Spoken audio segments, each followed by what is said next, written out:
Let's get real about why your rent's through the roof and your commute's a nightmare. It's not some shortage of land in your city. Nope, it's because your city's got the wrong shape, plain and simple. For a solid century, we've been stuck onto extremes. Skyscrapers clustered on a handful of blocks, and single-family houses sprawled across practically every other block. In between, a no-man's land created by zoning laws and old habits. The result? Traffic that steals your precious time, prices that laugh in the face of your paycheck, and neighborhoods that can't make room for the very people who keep this city ticking. Now, the solution isn't some magic trick. It's simply building homes that bridge the gap between a house and a high-rise. Think duplexes, triplexes, fourplexes, courtyard apartments, cottage clusters, row houses, carriage homes, and accessory dwelling units ADS. This missing middle isn't some weird, newfangled idea. It's how American neighborhoods naturally grew before we forgot how to build them. Tonight, we're dusting off this missing middle and putting it front and center in the discussion about how to make our cities livable again. We'll tackle this in 6 parts. First, we'll break down the economics, why this middle ground vanished and why it's more vital than ever now. Second, we'll look at the social side. Who really benefits when the missing middle makes a comeback? Third, we'll explore the design principles that make these types of buildings desirable, not just tolerated. Fourth, we'll dive into the policy and financial tools that can turn blueprints into actual keys and doors. Fifth, we'll cover the neighborhood strategy for introducing more housing without sparking a huge backlash. Sixth, we'll look at the path for builders and investors to make these smaller scale projects financially viable. We'll wrap up with a call to action, turning these ideas into permits and those permits into real homes.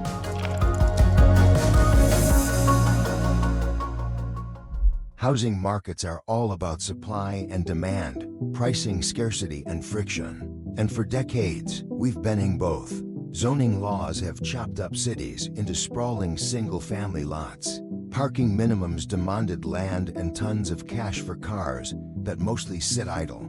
Height restrictions and setback requirements squeezed the buildable area even tighter.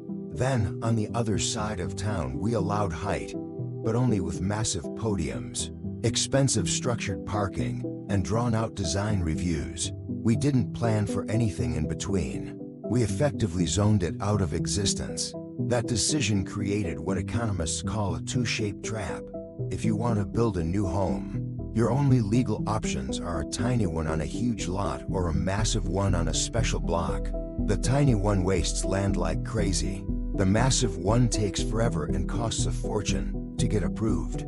And in between, nothing. When the supply of housing can't respond in that middle range, where most people actually live, prices become totally disconnected from incomes. The missing middle brings back that elasticity. A duplex where there used to be one home turns one driveway into two households who can easily walk to the bus stop. A fourplex on the corner becomes an anchor for a cool neighborhood cafe. A row of cottage courts on a large property adds a dozen front doors without changing the whole skyline. Elastic supply doesn't magically slash prices overnight. It does something even more important. It gives a growing city the ability to welcome new residents without displacing the old ones, by forcing them to compete for the same limited number of units. There's also another economic factor at play: the city budget. Single-family sprawl is incredibly expensive to service. Think long water pipes, long roads, and long emergency response times. Small-scale multifamily housing near existing schools, parks, and public transit puts to good use the infrastructure the city is already paid for. It boosts the tax base without necessarily raising tax rates. When residents ask how the city can afford better libraries, safer intersections, and real trees on the medians, the answer is simple: put more neighbors closer to the services we already have. Finally, there's the labor market. Employers aren't going to set up shop in areas where their employees can't find housing. If a city can't offer a range of rents and home prices within a reasonable 30 to 45-minute commute of job centers. Companies end up overpaying to recruit talent, and their workers end up overpaying just to have a place to live. The missing middle is workforce housing before it became a buzzword. It's how teachers, nurses, line cooks, lab techs, and junior developers can actually afford to live close enough to their jobs to get some sleep and show up on time.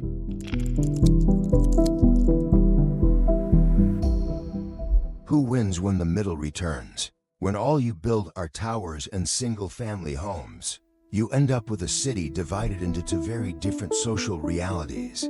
In one, people enjoy plenty of space, but spend half their lives stuck in traffic. In the other, people enjoy being close to everything, but get crushed by high rent and fierce competition for housing. Missing middle housing helps bridge those experiences, giving more people the opportunity to have the best of both worlds. Young adults are big winners. A small apartment above a local shop lets them stay in the city even when their entry-level paycheck can't afford a single-family house. Roommates can share a 3-bedroom unit in a converted house and actually save some money, instead of endlessly driving around trying to find a place where they can qualify for a mortgage. Seniors also win. A single-story cottage behind a family home allows grandparents to age comfortably near their grandkids. A corner fourplex with an elevator gives a widow the freedom to sell her big, empty house and stay in the neighborhood she loves. Families benefit immensely. A townhouse with 3 bedrooms and a small yard in a walkable neighborhood isn't a compromise. It's a chance for kids to grow up playing on sidewalks and in parks instead of being chauffeured everywhere in the back seat of a car. Neighborhood businesses thrive. Having more residents within a 10-minute walk can be the difference between a thriving cafe and a vacant storefront. Schools benefit too.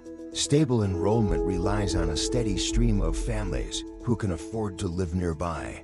Public transit becomes more viable. Frequent bus and train service depends on having plenty of riders who live within easy walking distance. Missing middle housing creates those riders by design. And let's not forget the climate. Shorter car trips and smaller homes reduce carbon emissions without requiring grand sacrifices. The best climate policy is a neighborhood that makes it easy to walk, but there's an even deeper social benefit: dignity. When cities only allow these two extreme types of housing, they're essentially telling certain groups of people that they're only welcome in one of them. When we legalize the missing middle, we're saying that a home for one person, a home for 2 people, and a home for 6 people are all perfectly normal parts of a city that respects how people actually live their lives.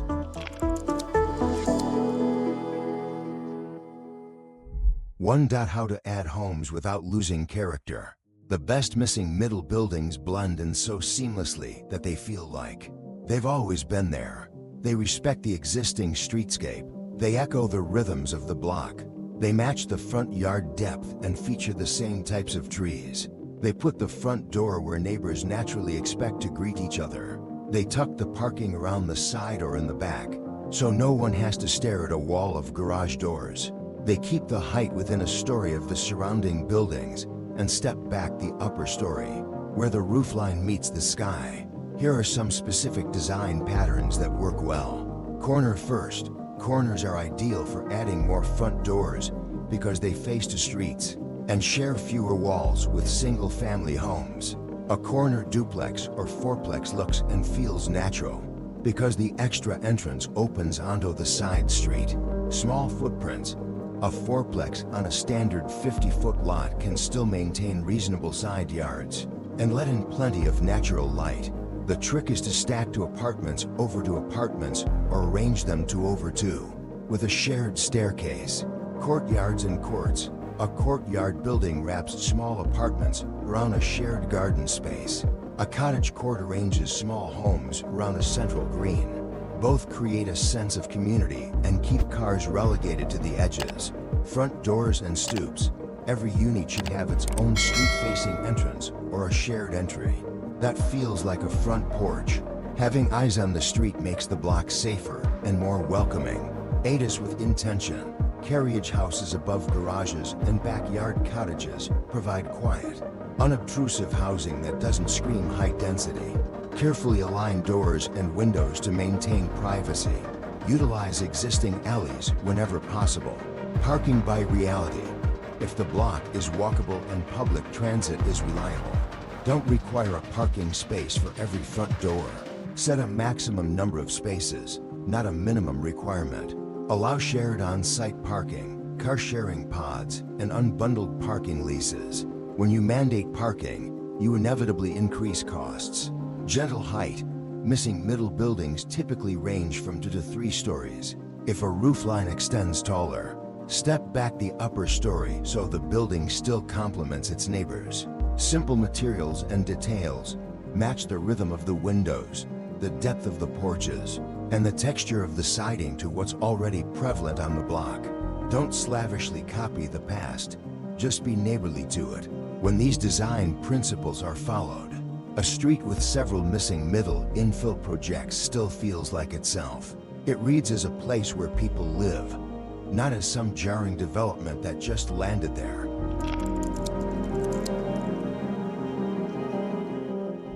How to legalize and fund the middle. If design is the body, then policy is the skeleton. Cities that want to embrace missing middle housing must legalize it, and then empower lenders and small builders to get to work. Here's the policy framework that unlocks it. By right permission, allow duplexes, triplexes, fourplexes, cottage courts, and small courtyard buildings on most residential lots by right. Don't force every neighbor to fight every new door. Reserve public hearings for truly unusual requests. Lot splits and minimum lot sizes. Reduce minimum lot sizes and allow straightforward lot splits, so that deep or wide properties can accommodate 2 or more small homes. Remember, buildable shapes matter more than catchy slogans. Form standards, not use micromanagement. Establish clear rules for height, width, setbacks, and frontage so that buildings fit in with the block. Don't micromanage floor plans. If the overall shape is right, the unit count will naturally follow. Parking reform. Replace inflexible parking minimums with local caps and shared parking strategies. Allow small developments to contribute to district parking funds or provide bike and car sharing spaces instead of paving over front yards. ADAS on every lot. Make accessory dwelling units legal in every neighborhood, and allow property owners to build 1 attached unit and 1 detached unit where space permits. Waive or reduce impact fees for smaller ADAS and eliminate owner occupancy mandates that hinder rental financing. Expedited reviews. Create a fast lane for code-conforming missing middle projects. Time is money, and predictability is valuable. Impact fee right-sizing. Charge impact fees based on unit size, not simply by door count. A 700 square foot cottage shouldn't pay the same impact fee as a 3,000 square foot house. Fees should reflect the actual impact. Public land and gentle density. On city-owned parcels near transit or schools. Invite local developers to build small multifamily housing at moderate rents, using standardized plans and pre-approved details. On the finance side, small doesn't necessarily mean easy. Lenders prefer predictable, repeatable products. Help them say yes by establishing clear patterns. Appraisal reform. Ensure that local appraisers have comparable sales data for small multifamily projects and cottage courts. If such data is lacking, create pilot projects with public partners and make the data publicly available. Small developer capital. Encourage community banks and credit unions to develop loan products, specifically for projects with a limited number of units. Establish revolving loan funds that absorb the initial risk. On code-conforming missing middle infill projects, homeownership access. Pair small condo and townhouse projects with down payment assistance programs, tailored to lower price points and faster closing times. Clear condo documents and practical home rules help first-time home buyers build equity. When the rules align with the realities of building, the private market will deliver the majority of missing middle housing. Public funding can then focus on critical gaps, such as land acquisition, initial risk capital, and affordability agreements near job centers.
How to add homes without a backlash. Change is met with resistance when it feels like something imposed on a neighborhood, rather than something done with it. Missing middle succeeds when the city shows residents the specific building types, the streetscape improvements, and the safeguards in place before the first shovel hits the ground. Use this playbook. Pictures over paragraphs. Publish a concise pattern book featuring photos and measured drawings of the specific building types that the city will allow. Show a duplex alongside the house it will be next to. Show a cottage court on a deep lot. People can't truly understand a zoning code through dry legal language, but they can visualize a picture. Pilot on public land. Build a model cottage court and a model courtyard infill project on city-owned land. Invite residents to tour them. Host open houses with the fire department and school district to address any service-related questions. Seeing is believing. Block by block walks. Invite neighbors on a Saturday walk to identify corners that could accommodate more housing without sacrificing charm. Residents will often point out the very parcels that planners have already identified on a map. This fosters a sense of shared ownership. Parking truth. Share real-world parking data collected on random weeknights at 10 p.m. across representative blocks. Numbers are more persuasive than anecdotes. Where on-street parking is already strained, pair infill projects with parking management strategies that protect residents, rather than mandating on-site parking that eliminates green space. Tree canopies and front yards. Commit to planting and protecting street trees and maintaining front yard depths that preserve the character of the street. People are more likely to accept new neighbors if they can still see green space and sky. School and safety alignment. Coordinate with school districts and public safety departments to ensure that new growth strengthens school enrollment and enhances emergency response times. Publish the plan. Publish progress dashboards. Trust is built on transparency. Anti-displacement tools offer repair grants, property tax circuit breakers, or zero-interest loans for long-term residents so that they can stay in their homes and benefit from neighborhood investment rather than being priced out by rising assessments. When neighbors see that new development will enhance their block and that the city will protect the qualities that make it feel like home, missing middle homes are welcomed rather than feared.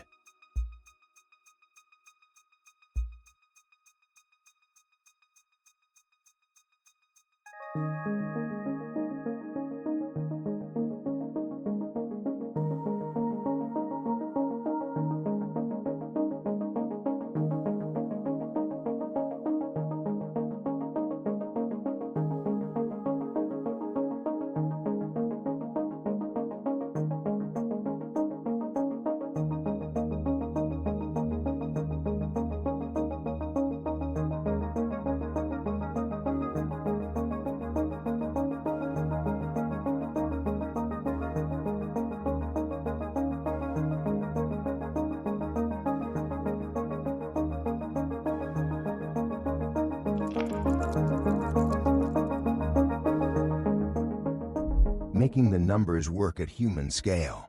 A missing middle project either thrives or fails based on the financial spreadsheet and the construction timeline. The goal is to streamline everything except the actual craft of construction. Start with standardized plans. Offer 3 or 4 code-compliant designs per lot width that builders can use without having to go through a 12-month design process. Align utility connections and meter locations. Standardize these aspects so that inspectors see the same details every time. Use familiar materials. Choose materials that local tradespeople already know how to install. Keep projects small enough for small teams. A 4-plex or 6-plex can be built by a local contractor who lives in the city and hires local crews. This supports small businesses and keeps money within the community. Support builder pipelines. Create pre-approved plans. That's the way cities have done for ADAS. The less time spent in plan check, the more time spent on the construction site. For investors, the strategy is patient cash flow and long-term neighborhood value. Missing middle projects generate steady rental income because they're located in desirable areas near schools, parks, and public transit. They attract tenants who value stability and the ability to walk to everyday needs. In a downturn, smaller units tend to maintain occupancy rates better than luxury high-rises. In an upturn, gentle density appreciates in value as land becomes increasingly scarce. Layer financing logically. Local banks with a history in the neighborhood are often the best senior lenders. Community Development Financial Institutions (CDFIs) can provide gap financing where public goals align with private projects. Tax abatements should be modest and formulaic, based on unit size and energy performance rather than on one-off negotiations that breed mistrust.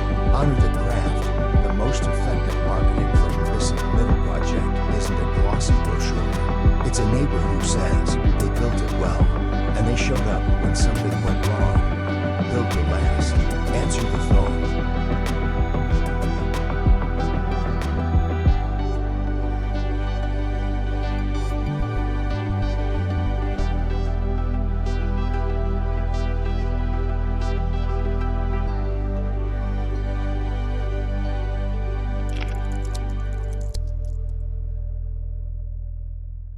A livable city isn't a museum and it isn't a machine. It's a place where people can afford to live near the things they need and the people they love. The missing middle is how we get there. It lowers the barrier to entry without compromising the quality of life. It fills sidewalks with kids on scooters and grandparents enjoying their morning coffee. It keeps cafes bustling and buses running frequently. It opens doors for first-time home buyers and gives long-term residents a way to stay near their roots. Your part is simple but vital. If you're a resident, ask your city to legalize duplexes, triplexes, fourplexes, courtyard apartments, cottage courts, and ADS by right on most residential lots, with clear form standards. Ask them to charge impact fees based on square footage rather than by unit, so that small homes aren't penalized for being efficient. Ask for a pattern book so you can visualize what will be built. Plant a street tree and protect your front yard while welcoming new front doors. If you're a builder, pick a block you can fall in love with and build the first for units with grace and care. Use the design patterns. Maintain the stoops. Tuck the cars away. Hire your neighbors and mentor apprentices in the craft. If you're a lender, create loan products that empower small builders and first-time home buyers to turn architectural drawings into real homes. If you're a public official, cut the time between project submission and permit approval for code-compliant projects, and give your inspectors the tools they need to approve quality work on the first inspection. We don't have to choose between the skyline and the cul-de-sac. We can choose the streets where people thrive. The missing middle isn't a passing trend. It's a return to the traditional American neighborhood where a teacher lives above a shop, a nurse lives next door to a family, and a grandparent lives out back with a garden and a chair on the porch. Legalize that. Finance that, build that, and you'll feel the city breathe a sigh of relief. The commute gets shorter. The rent becomes more manageable. The street gets friendlier. The city fits again.